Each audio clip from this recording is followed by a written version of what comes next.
Welcome to the Real Turf Techs podcast for the technician that wants to get real. Follow along as we talk to industry professionals and address hot topics that we all face. Along the way, we'll learn tips and tricks. I'm your host, Trent Manning. Let's have some fun. This episode of Real Turf Techs on Golf Course Industries Superintendent Radio Network is presented by Foley Company, a strong supporter of equipment technicians and golf course maintenance departments everywhere. Foley Company offers a proven solution for above and below the turf for turf professionals everywhere. To learn more about Foley Company's line of reel grinders, bed knife grinders, and the Air 2 G2 family of products, or to find a distributor, visit www.foleyco.com. Foley, ready for play. Welcome to the Real Turf Techs podcast, episode 127. Today we're talking to John Michael Clark, equipment manager at Frenchman's Creek Beach and Country Club in Palm Beach Gardens, Florida. Frenchman's Creek is a private 36-hole club with 2 championship golf courses, the North and the South. When we recorded this episode, John Michael was at Macklemore Golf Club in Rising Pond, Georgia. Let's talk to John Michael. Welcome, John Michael, to the Real Turf Techs podcast. Thanks for coming on. Thanks for having me, Trent. Yeah, looking forward to it. Yeah, I'll tell the listeners. So I first met you at Sawgrass last year for the very, very first time. And y'all had an equipment manager there, but you were kind of running the show and seemed like you had a good head on your shoulders. And I don't know why, but I just kind of hit it off with you. Like, I've known you my whole life, and I've only probably stopped and talked to you, 4 or 5 times. I was about to say probably just a handful of times. Yeah, I think it's our handful. Yeah, that's what it is. It just makes me feel right at home. Because I remember out in Phoenix, I said something off the wall to you, and Kelly, my girlfriend, she was like, "Who is that guy?" I was like, "That's John Michael. I met him like 2 times." It's like, I can't believe you said that. But that's kind of my personality too. Well, tell us how you got into the turf industry. High school, just was driving by a course one day and happened to see an old guy struggling weed eating, and I pulled in and he said, "Well, you got a job." I was like, "Well, I didn't ask for a job." He goes, "Well, you got one." And after a couple summers and working with him, he finally talked me into going to school and signed up, went to Mississippi State, got a turf degree. And from then it was just everywhere after that. He kicked me out after 2 years with him and told me I needed to go find something better to do, and joined TPC, went to Southwind for, it was almost four summers. And then they forced me to finish school. They were like, we can't just keep having you around, and finally graduated and went to Birmingham for about a year and ended up at Sawgrass after 7 months in Birmingham, spent 3 years there. And now 2 weeks ago, I've been in North Georgia at Macklemore Club. Okay. Awesome. So where was this first course? Tuscaloosa, Alabama. Oh man. Roll Tide. Sorry, No, I gotta say those it. are terrible words. Yes, yeah, no, Roll Tide. Yeah, it's so funny. Have you met Corey Phillips? I'm not sure. Maybe not. He's another Georgia guy. I met him when I was working for Jerry Pate, and he grew up in Berry, Alabama, just outside of Tuscaloosa. Yeah. And he's got 4 siblings, and the whole family's Alabama. I think I did meet him. He was at the show, wasn't he? Yeah, I met him. But yeah, his whole family's Alabama except him. He's an Auburn fan. He's a smart one. Yeah, I don't. Let's not talk college football, I guess. All right. So you worked there at that club. What club did you work at in Birmingham? It was Highland Golf Club in downtown. Okay. There's a lot of good clubs there in Birmingham. It was a good learning area. Very low budget, but high demand. I mean, we were 150 rounds a day in a small 88-acre golf course.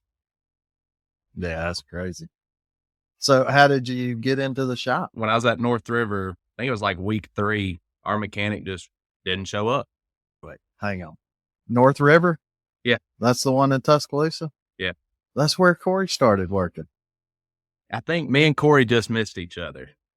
Okay. Well, and I think Corey's dad, when he worked at the coal mine as an electrician, and whenever they would go on strike, he would work at North River. Yeah. And he got Corey in there. And yeah. Anyway, that's crazy, man. Such a small world. And my boss looked at me. He goes, "If I send you to Birmingham, can you learn how to check reels?" I was like, I mean, I guess I have nothing better to do. So I went up to his previous boss was Jim Simmons at Shoal Creek, and he sent me up there, and I worked with their mechanic for a few days, and I've learned enough how to check a reel and, check cut and check the height. And he said, "Oh, you got it now." That's all there is to it. And I helped out a little bit there. And then when I went up to TPC South, when in Memphis, our mechanic there, he liked to leave, at 1:30, and day's not over yet. So I had to learn how to, piddle with those couplings and the old John Deere verticutting reels. So I had to learn all that, and it just kept going and going. And when I moved down to Sawgrass, Cash, the old equipment manager there, me and him hit it off really good. And he pulled me in the shop, and he's like, "I think you just need to stay in here with me." Okay. Yeah. And pretty much did. So, well, I mean, what little, I've seen you work down there. I mean, it seems like you got a really good handle on things. I had a great teacher. That's for sure. Yeah. Where do you end up going? Cash is now at the Loxahatchee Club, and I think that's West Palm. Okay. I've heard of it. Yeah. Yeah. So what brought you to Macklemore from Sawgrass? The opportunity to, one, we're building a brand new course. 2, I got to be in the plannings for the design of, we'll have 2 shops eventually. Mm-hmm. And just the opportunity to sort of, come in a place that didn't really have anything set in stone and sort of, I guess, write my own book. Oh, that's awesome, man. It's been a lot of headaches. I know you've gotten several calls from me, and Cash, his phone rings off the hook, and several other, guys that I look up to. They've helped out a lot, but we're making strides. That's good, man. Finally got a grinder that actually grinds, and we've got a lot of new stuff coming in, and it's been hard for the past year, but we're starting to see the light at the end of the tunnel. That's good. That's good. And yeah, I mean, we can, I guess talk about it a little bit more, the whole grow in and all the extra things that you end up doing during that process. But before we get into that, tell us what's your least favorite part of the job?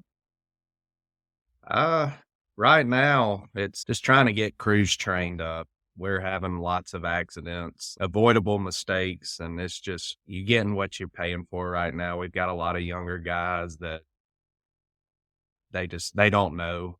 And I don't want to say they don't care, but they just don't know. And we're just having a lot of mistakes that are starting to get really costly. Budget starts to shrink. Yes. Yeah. Real quick. And it is a shame. I don't, I won't speak for myself, but when I was growing up and where I grew up here in North Carolina, me and all my friends, we knew a lot of practical stuff that you needed to know at a golf, like how to hook a trailer up or how to work a ratchet strap. I mean, just what I would think would be basic stuff, but a lot of the people these days, they do not have any of those skills. And it's honestly scary. We had a guy the other day, I mean, all diesel caps on John Deere equipment are green, and it says diesel on it. And he run a gator that was a diesel gator full of gas, and right now, I don't know if we're pulling the motor or not yet. Come on, man, just slow down. There's no reason to speed. Yeah. No, I'm with you. And I mean, literally people speeding through the parking lot and you get paid by the hour. Like, man, chill out. That's okay. We're not in a rush here. We'll get it Exactly. done when we get it done. Well, what's your favorite tool? Ooh, right now, it's been a sledgehammer. We've had to use a lot of hammers here lately. That's good. No, I believe you are the first. One guy did say hammer, but he didn't say sledgehammer. You took it to the next level there. well, I found a 4-pound ball peen hammer the other day at a garage sale. Solid metal handle and everything. And I guess you'd call it a mini sledge. Okay. That's awesome, man. So yeah, what all you doing with this mini sledge? Oh man, right now we've got true turf in the shop. I've got the drive roller out of it right now, trying to straighten the frame out. Curbs. Gotta love curbs. What else have we got? Bent frames on gators. We got a guy hit a bridge the other day. Putting it in neutral in the rain going down a hill's never fun. Mm, It's the fun. You just have to that's- smile some days. yeah, I mean, what else do you do? You know, I mean, you got to smile, laugh it off, you know. Well, that leads us right into what do you do to relax and find your balance after you see all these knuckleheads doing crazy Uh, things? Biggest thing right now for me, now being up in the mountains, we go hiking quite a bit. I enjoy a nice, refreshing adult drink in the afternoons. Fishing's another big thing now that I'm back in freshwater areas. Mhm. Saltwater got too expensive. Oh, yeah, yeah. Yeah, I was up there not too far, I guess, away from you, of course, on Memorial Day weekend. Me and Kelly went to Cloudland Canyon. Oh, you're right across the street. Yeah, and checked some of that out. I didn't know how close I was, but Yeah, I think it's 3 miles away. no way. Okay. Yeah, yeah. That's awesome. Yeah, I definitely got to get up there and check it out. And I will definitely make that trip this fall, if not. Come on. What's been one of your biggest challenges? Uh, Biggest challenge, I came from a well-established course with a very large crew and, having, I don't want to say an unlimited budget, but brand new equipment every 3, 4 years. You know, I had a lot of help in the shop and a lot of help from others to, if something went wrong, we could get it quick. Biggest problem for me right now is just besides trying to get people taught, I don't have 16 triplexes. I have 3. So if one Mhm. goes down, I'm sweating bullets trying to figure out how to get it going again. I think we placed an order Wednesday. I've got 8 reels coming. Hopefully be here this week because we got a lot of reels to replace. Wow. That's, yeah. All from damage stuff? Yeah. Oh, wow. That's, yeah. Had you just ground the reel when it Yes. got damaged? I mean, is that Murphy's Law or what? I don't know. We had just ground all of our team mowers, all of our 2500s, and we sent 2 out. One, I mean, it wasn't an hour after he got out. I get a text message, it's dinging. I was like, all right, well, bring it to the shop. He gets on the 3rd one, goes out. Hey, the reels won't spin. They just work because I just checked them before they left. He Mhm. comes back and the reels hanging down below the bed knife. I was like, oh gosh, I guess something had to break today. So we got 2 down. So we're moving reels around, trying to get another triplex going. Finally got a second one up and going. That's when I walk in my office and just sat my head down for a minute. Was like, we're going to survive. It's only 7:30. I know, man. It's terrible, though. It's so frustrating when that happens. And I don't know why it always has to be right after you ground the reel. Well, and that's, Yeah. we had just gotten our granite in and I'd finally gotten to start really dialing in these reels. I was like, all right, this is perfect. These are the first time these go out. We had spent a lot of time on them. And then, I mean, bang right there. That's terrible. Well, maybe this is one of the strangest things you've had happen. Two mowers in one day. Do you got any strange stories you've seen over the years? Being up on the mountain, So the name Macklemore comes from a long story about an Indian and a guy named Macklemore getting married and stuff. So I tell people we're on an ancient Indian burial ground, so we're haunted. We had a brand new gator come off the trailer. It's a loaner for the grow-in package. He drives it off the trailer, and I mean, it hadn't been off the trailer 5 seconds, and both tires just fall off of it. And I looked, I was like, "You gotta be kidding me." And there was one lug nut for each side. I was just like, "That's it. Here's our son." Wow. Yeah, that's incredible. Yeah, and before we started recording, you said you had some John Deere stuff show up without the eccentrics Yeah. for the bed now. I don't know how you missed that stuff. Just, you gotta smile. Yeah. I'm I'm that's my glad you can biggest thing smile. I've had to learn is, let the little things go. That's I guess they tell me I had a pretty smile once, so I'm gonna start smiling more. There you go. Well, do you have a mentor in the industry other than Cash? Haas is another big one. He's Okay. down at I think it's the Bears Club. Um, he used to invite us all the time to come down. I guess that's the Treasure Coast area. They have a lot of the EM meetings, and he was always second they found out, I'd get a text message, "Whatever you got to do, you need to get down here." And, I Okay. had never gotten to work with him, but talking with him and, I don't know how he's been at that club for a long time. And I mean, he's a walking notebook for Toro. Oh, I I'm bet. sort of jealous because he actually has Toro sometimes, but help me. But he's getting to talk with him. I've enjoyed our long conversations, and it's not always about work. We'll talk fishing and hunting, everything else. Another one I pick his brain a lot. Chris Langley's been another big help for me. Yep. Yeah. I mean, he knows a Bernhard grinder inside and out. Anytime he actually texted me this morning, they hit the call button on the grinder, so he's sitting, "What's wrong?" It's Oh, like, I'm not even in the shop yet. yeah. Yeah. So that's pretty cool. So they have a call button. Yeah, the 5500 Dual Express, it's got and our guys, they get the button sometimes mixed up, but there's a button on the top of the screen. If you hit it, it sends your tech a message saying, so-and-so's machine's having an issue or they're having an Mm-hmm. issue with, and he'll send me a text message right then. Oh, wow. That's really cool. That's pretty neat stuff. Yeah. I've known Chris for quite a while. I guess I first met him at East Lake, like Yeah. probably, they're 10, 12 years ago. And ever since then, I always look forward to seeing him anytime I can, whether it Oh, be a yeah. show or down there. Real good, down to earth guy. And he was a equipment tech too one day, Yeah. in Did Texas, I several believe. years in it. Yeah. Yeah. What would be your dream job or opportunity? I've actually talked about trying the international game, maybe go down to Mexico or something like that for a while. Um, Being young in the industry and also not married and don't have any kids.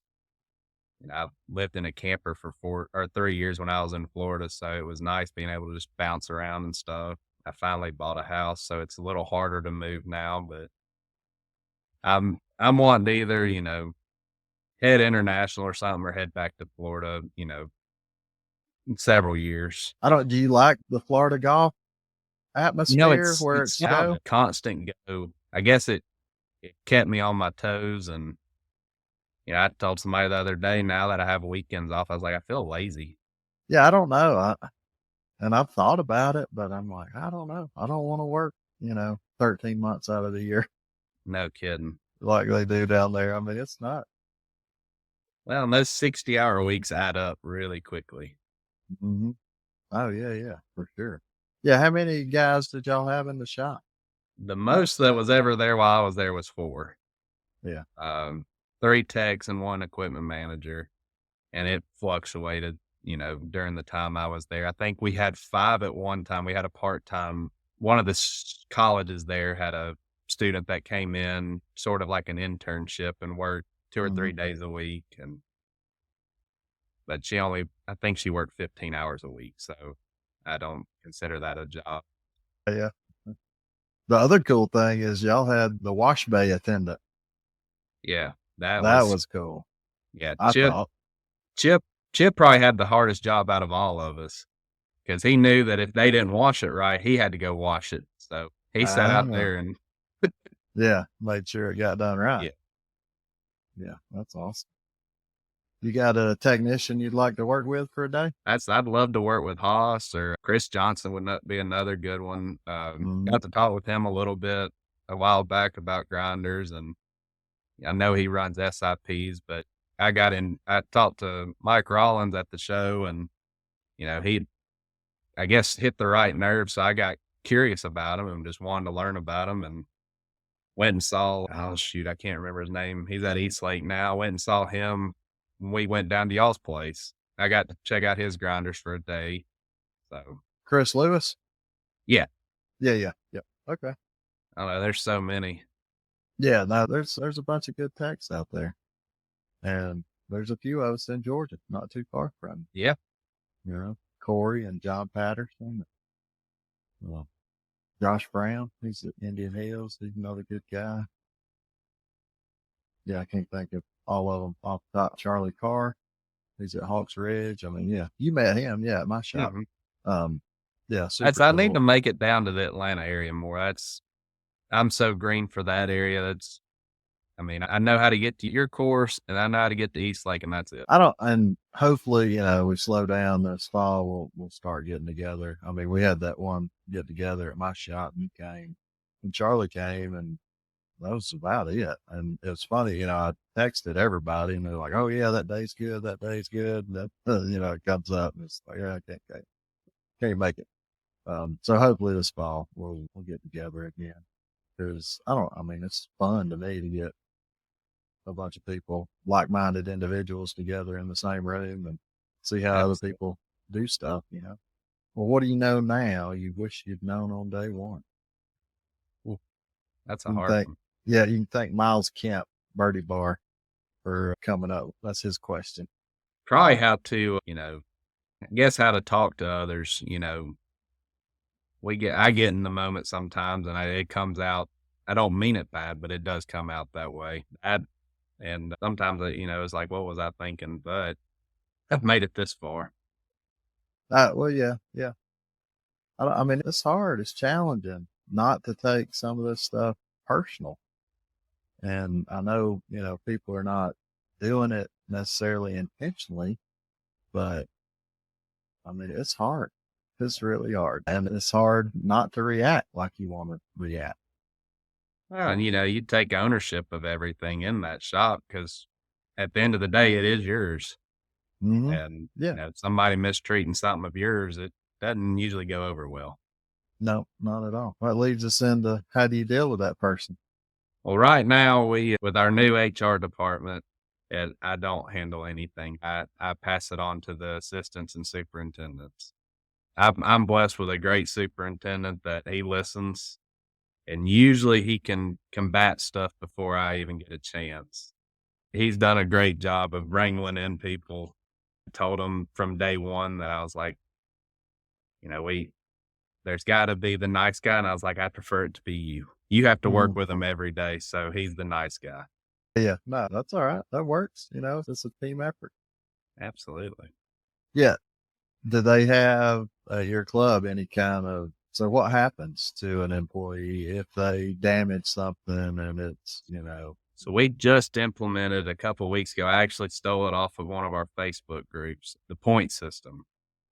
So there's, 1 point for being late to work, 2 points for no show, no call. I think it's 10 points per quarter. And, I think it's at 6 points you get written up or have a verbal warning or something like that. And then 10 points, we're looking towards termination. And Mm. the guys they have stepped up since we did this. It took some finagling, but we got it. I got a point the other day because I parked my truck in not my assigned spot. So they got to get me back for that. Mm-hmm. Yeah, that's good. Yeah. I mean, that's fair. Everybody. Oh, yeah. it's fair game. I got my superintendent for leaving. He's got a camper shell.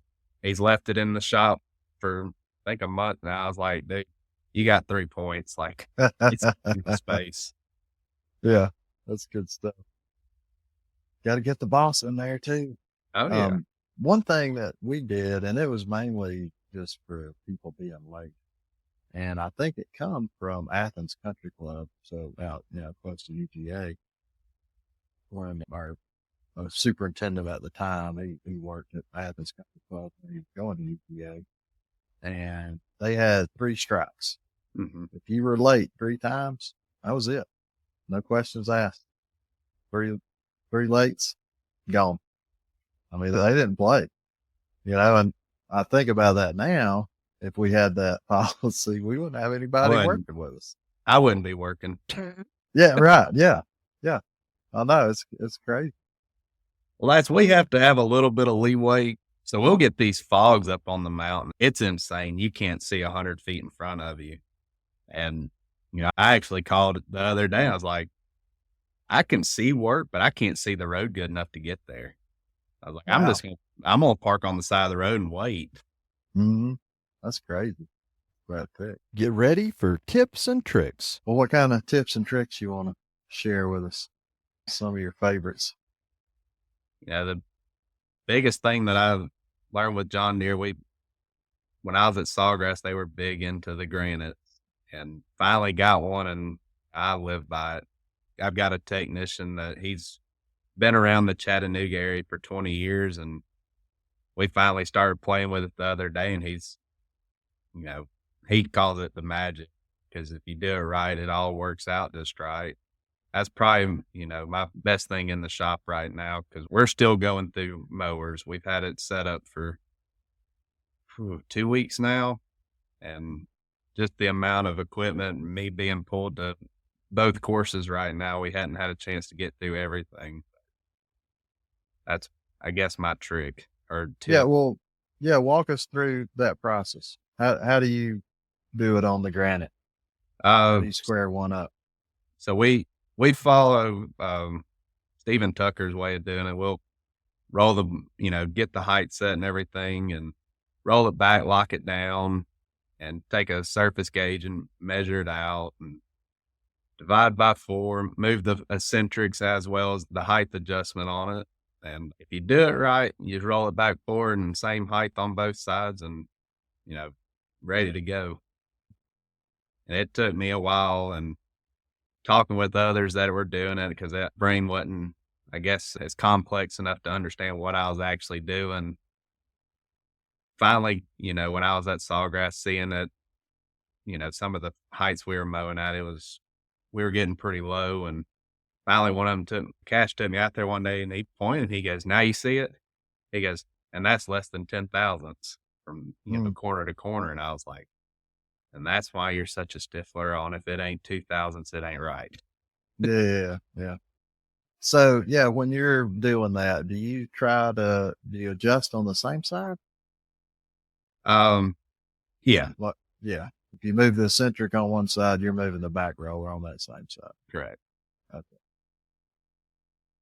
Yeah, I played around with it too, and I don't know. I just think there's got to be an easier way. I've played around with it because I was like, this is the most time consuming thing. And, I've talked to other guys and I'm not saying one's right or the other, but they'll do the old one on the surface plate and roll the reel up till the bed knife touches and just adjust the front roller. And I tried it, and I was like, I can still see a line. And, learning more and talking more, some of that could have been the shadowing from the roller in a double roll, Yeah.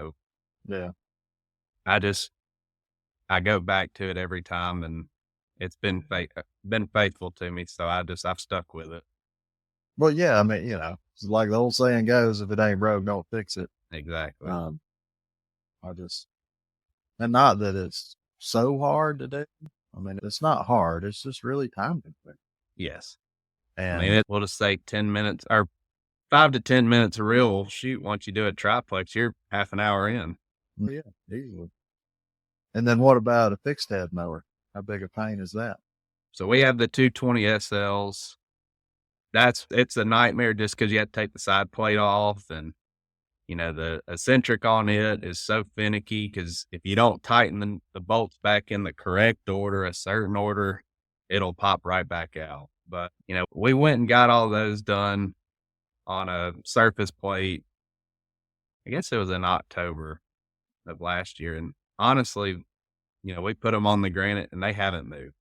Okay, nice. I don't know if these are just special ones because I know the ones at Sawgrass love to move every time they touch the grinder, but we've been very lucky with these.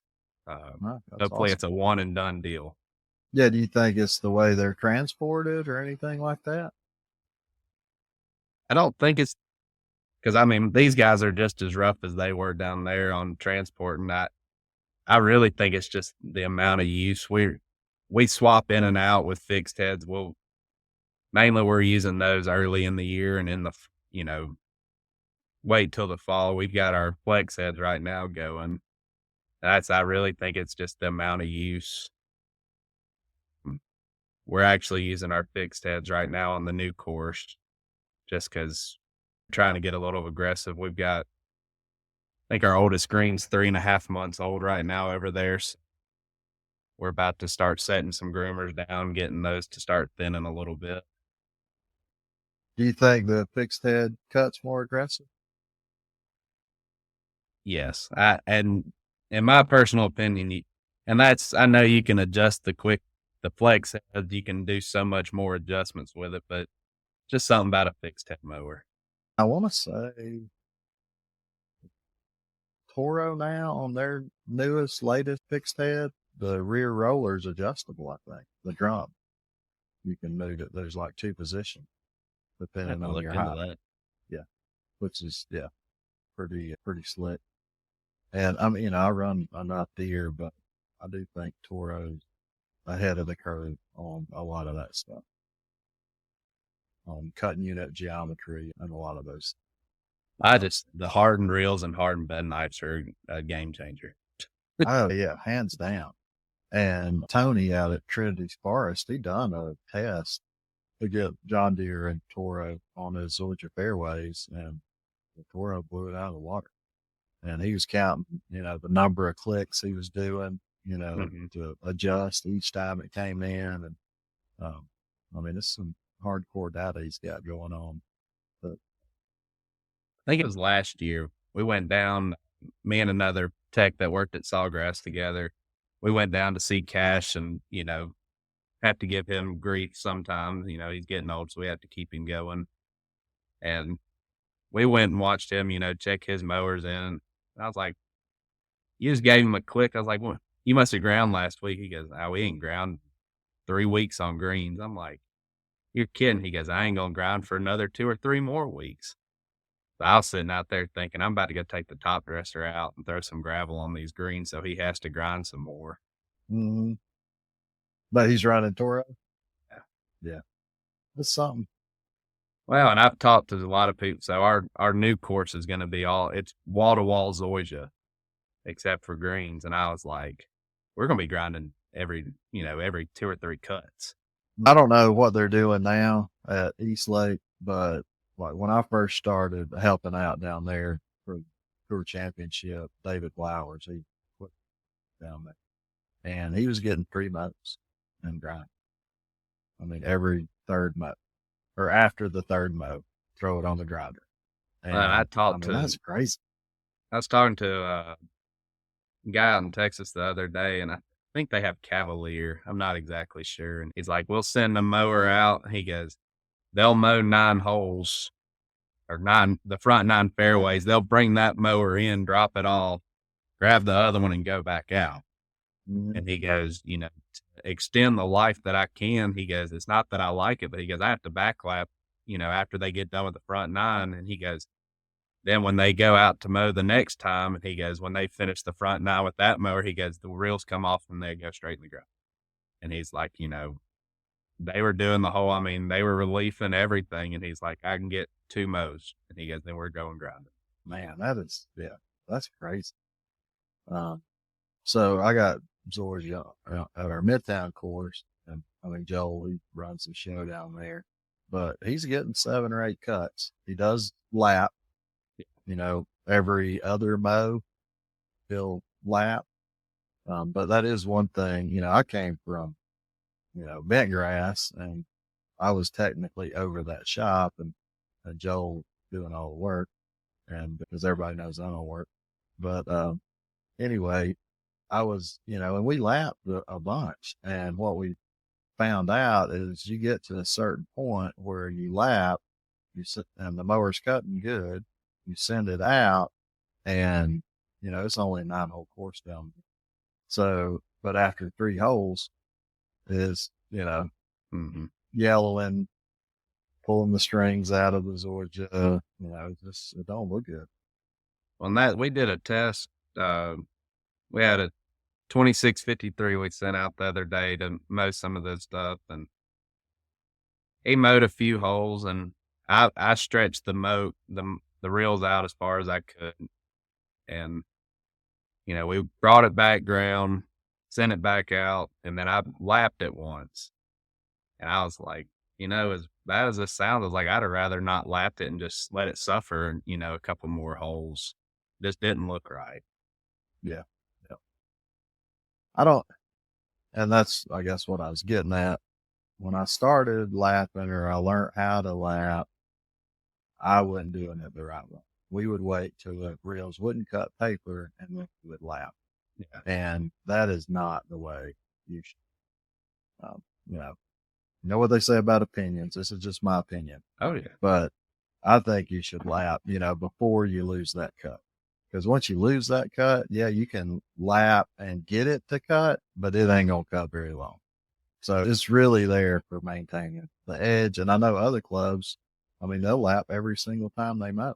Yeah, it's guy EM in Memphis. Didn't matter if you mowed 1 hole or 10 holes. You brought your mower in, you washed it off, you pulled it over to the lapping station, and he'd lap. That was his thing. Yeah, what kind of lapping compound? Like what grit? Well, that was 8 years ago. That was too many adult beverages ago? Yeah. Okay. That's too many concussions ago. Fair enough. Well, let's talk about grow in, and how hard is that? How much stuff is breaking because they're doing construction? How much construction equipment are you working on? Luckily, a lot of the construction equipment guys have gotten to know each other very well over the last year. It's a daily thing. If we send a mower out, it's going out for 1 day, and then we're taking it to the shop to grind. And I think we've been mowing fairways for 3 weeks over there, and we only have 2 fairway mowers over there. And I think we went through 20 bed knives between the 2, 25 bed knives. Wow. And it's just, we're on the mountain. So we have rocks everywhere. I think there's only 10 to 18 inches of soil at the most in our deepest areas. I've never seen so much dynamite go off in my life as we had to up there just to put in irrigation. Wow. That's crazy. I don't want to be the irrigation tech up there. That's for sure. Unless we get an excavator with a rock hammer or something like that. Mm-hmm. That's crazy. But it's been fun. It's been exhausting, but just getting to see, when I stepped foot on property in April of last year, they had not finished clear cutting everything. And to get to see it from then till now and look back at pictures, it's incredible the amount of work that's went into it. Our greens up there, they're finally filling in. They're actually looking really good. The winter was pretty rough on us. We lost a lot of short grass.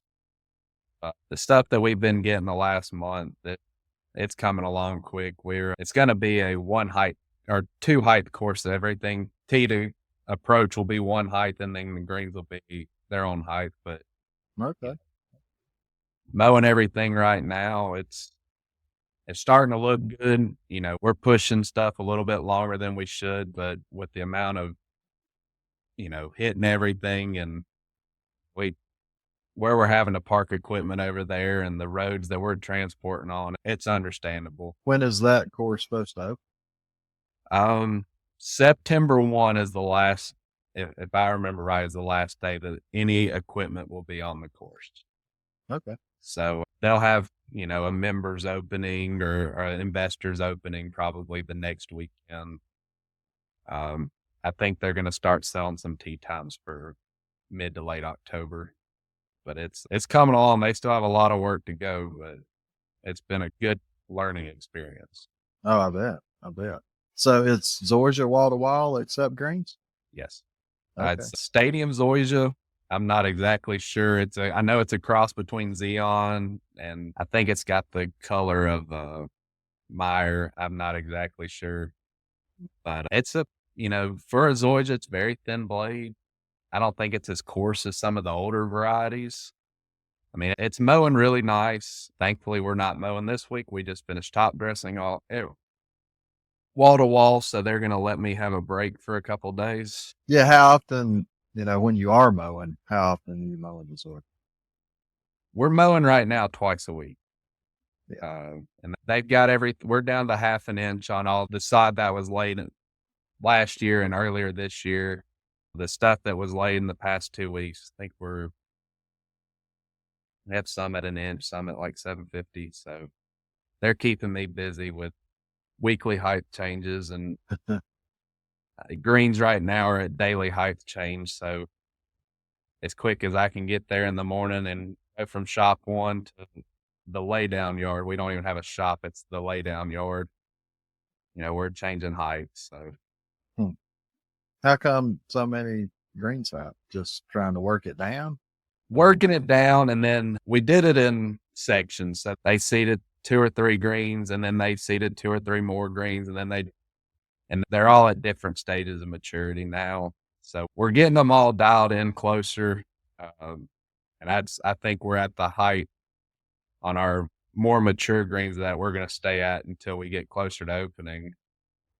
But we're just trying to play catch up right now with everything that's newer. Gotcha. Makes sense. Are you ready to do some rapid fire questions? Whew. It's late in the day for that. Yeah, no, that's good, man. Good. What's your favorite movie? Ooh, Old Yeller. Oh, man. Going way back. Way back. Man. Yeah, I cried. I did. Yeah. I got to get emotional every once in a while. Yeah. No, yeah. What would be your last meal? Ooh, probably a tomahawk ribeye, homemade mac and cheese, and some fried okra. Oh, man. Fried okra. Yes. I mean, I don't know. My mom, she made the best fried okra.